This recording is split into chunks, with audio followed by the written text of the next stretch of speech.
So let's think about it culturally just for a second. How does most of our culture think about money? If you want to boil it down to two basic categories, and I always found this odd that these two people usually marry one another, but you've got the consumer and you've got the hoarder, and they come together and create marital bliss. And just kidding, it's usually strife. And the consumer is all about, I want, I need, we must, and they buy, consume. And then the hoarder is over here, and they're saying things like, well, it might, or what if, or someday it might, and they save. Basically, the mean name for it is hoard. And so they've got tons of money. And the consumer's over here saying, well, it's biblical to consume because, I don't know why they think that, but they think they're being godly. And then the hoarder's over here saying, well, it's biblical to be a hoarder because, Jesus saves. Like, what? Jesus saves?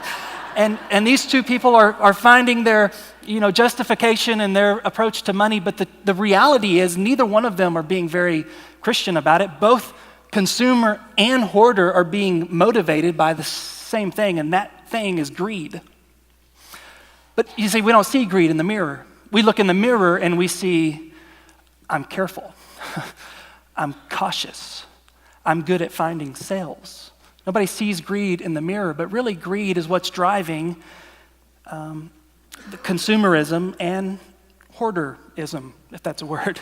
I love what Andy Stanley says when he defines greed. In fact, so much of my thinking about money come from a series that Andy Stanley preached called Be Rich, and it revolutionized the way I think about a lot of things. But he says that greed is the assumption that it's all for my consumption. I like that. Greed is the assumption that it's all for my consumption. And for the consumer, it's all about my consumption right now.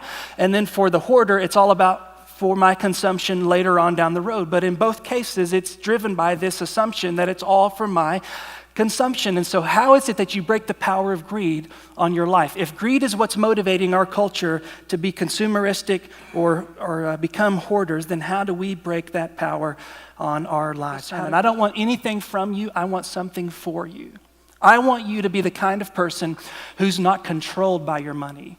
I want you to be the kind of person that's not held captive by I don't have enough, or what if, and I need that. I don't want you to be a worshiper of money. I want you to give God your heart, and the way that you give God your heart is to give him your wealth. So nothing from you, I want something for you. And I want the power of greed that has infected so many people in our culture to be broken in your life so that you can enjoy your wealth.